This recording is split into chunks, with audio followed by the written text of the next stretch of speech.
Many students find it difficult to write letters. Today I'll be showing you simple step-by-step technique in writing letter. Today we are starting with the informal letter. Informal letter writing is a kind of letter we write to people that we know, people that know us, people that we have a relationship with. It could be your family member, it could be a colleague, it could be your classmate, it could be your neighbor, it could be anyone that you know and that knows you, right? Okay, so here are the features of informal letters. Informal letter. The first feature is the writer's address. You as the writer, you have a place that you're coming from, that you are at the moment that you're writing the letter. Address simply talks about your location. Your location. It tells where you are. It could be at your school. As a student, you use your school address. If you're writing from your home, you use your residential address. Okay? So this is the pattern. When you write your address, it must be written straight on the top right hand corner. This is your paper. This is the top right hand corner of your paper. So this is where your address should be written. And you write it following a straight line. You can see I tried as much as I can to make it straight, right? Yes, you don't scatter the writings. It should be straight and orderly. Yes. Another thing you should take note of is the punctuation. Punctuation mark. You use your comma for each of the address. You use your comma. This is the address of my school. This is the PMB. This is the location, the street, Onitsha, Oka Road, Onitsha. Where is the local government? Onitsha North local government area. Now, I could abbreviate this here because this is an informal. Yes, but if this is a formal, that is official letter, I will not abbreviate LGA. So you could as well remove it entirely, right? Yes. Now, at the end of your address, you use your full stop here. So we use comma,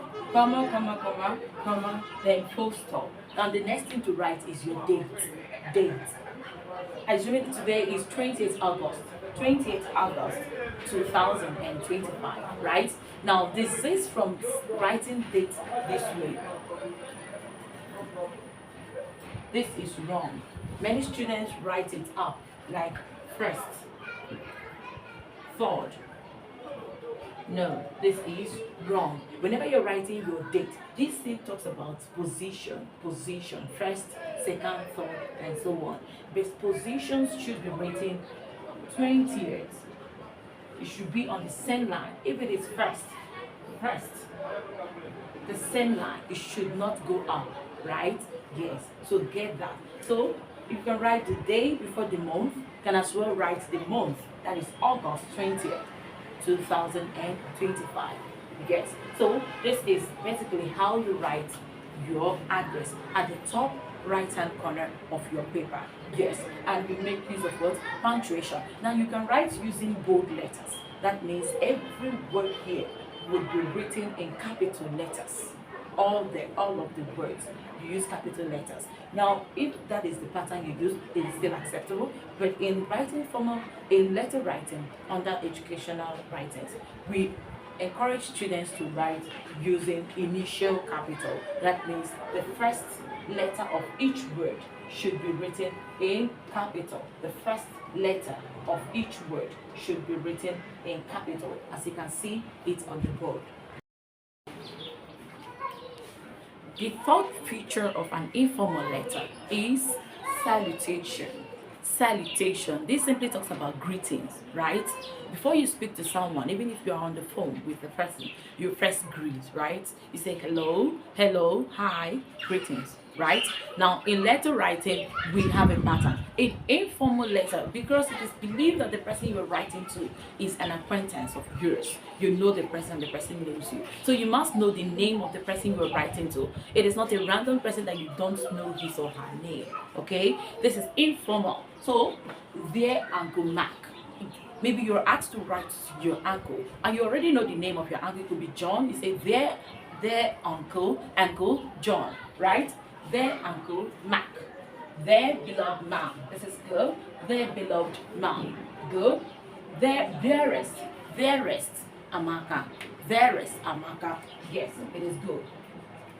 Dear sir, no, this is not acceptable in informal letter, because dear sir, you use it to address someone in authority, not someone that you have a relationship with. Yes, you don't use their sir, their mother in an informal letter. We use their dad, my beloved mom, sweetest man, their uncle Njideka, their aunt Amaka, and so on. So you greet. Your greetings must come with, it starts with the first letter should be capital and the rest should be small letters, except someone's name. Mark is someone's name, that is why it is capital. Mom, yes. Amaka is also capital because it's a proper noun, right? Let's talk about the introduction. How do you start your letter after the salutation and the address?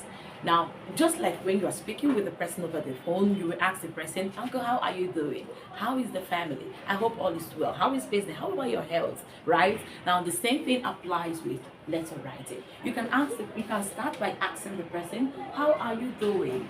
How are you doing? It's a question. That is why it has a question mark, right? It requires an answer. How are you doing? Now, I hope you're well. I hope you're well. It does not require a question mark because it is not a question. It is an assumption. It is a belief. It's a thought. You are expecting that all is well with the person. So it does not require a question mark. So you use full stop, not a question mark. The same goes with I trust. Whenever you use any of these words, hope, trust, believe, assume, you don't attach a question mark to it, okay? So after asking the person, you can assume, because in letter writing you have to be creative. Even when in real life you don't have such relationship with that your uncle or your aunt or whoever that you're writing to, you assume that this is the relationship. You assume that you received a text or a letter from him in the past, so you refer to such letters. I got your letter 2 weeks ago stating that you relocated to a new place. I wish you well. I hope all is moving well. You can talk about it. This will show that you actually have a relationship with the person, because this is an informal letter. That means you know the person and the person knows you as well, okay? So don't let your introductory part be boring at just one sentence. No, make it interesting. Refer to previous conversation. Maybe you told the person something in the past, or the person was sick. You can ask about how he's recuperating from the illness, okay? So this will make your introductory paragraph. Remember that it's a paragraph, and you observe your paragraph. That means you measure. It could be 1 inch away from the margin of your script, 1 inch or 2, depending on how you want it to be, and you maintain the same measurement in your subsequent paragraphs. How you close your letter has a point and can fetch you good marks. Yes.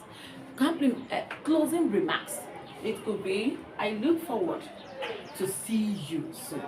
I look forward to hear from you soon. Okay? I expect your response sooner than later. I am looking forward to seeing you. When you use looking, ing, the next verb will also be ing, okay? Now await your reply. I await your positive reply. Now you can close your letter depending on the theme of your letter. If you are expecting a reply, you talk about it. If you are visiting soon, you talk about it. If you are expecting the person to visit you, you also let it reflect in your closing remarks, okay? Complimentary close should always reflect the relationship you have with the receiver of your letter. If you are a son that is writing a letter to your parents, your dad, or your mom, you shouldn't be saying yours faithfully. No, you should talk about, let's say, your dearest son, your daughter, your loving child. So your complimentary clause, what determines what should be there? It is the relationship you hold with the receiver of the letter. Now let's see some examples on the board. Your loving sister. Now this letter is written by a sister, maybe a daughter that's writing. You're a girl and you're expected to write a letter maybe to your brother. or to another of your sister, right? So your complimentary clothes should reflect your relationship with the receiver of the letter in an informal letter, right? So this is your loving sister. It is correct. You can say your loving sister. You mention your name. Maybe your name is Amaka. Amaka. In informal letter, you are not expected to write your full names. That is your surname, your first name, and your other names. No, all you need is just one name. It could be a pet name, it could be your first name, but it should not be your last name.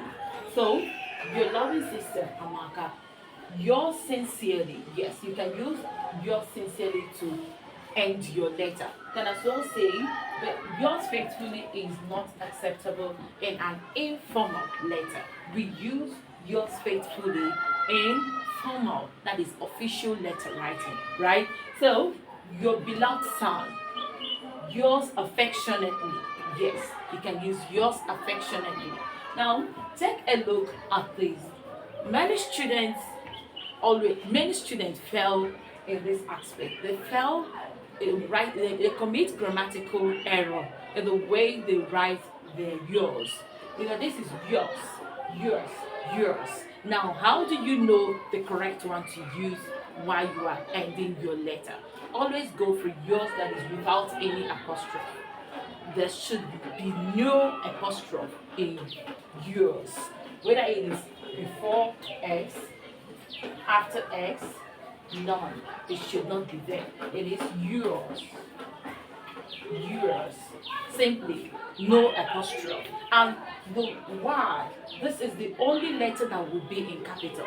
The next word, the first letter of the next word should not be capital.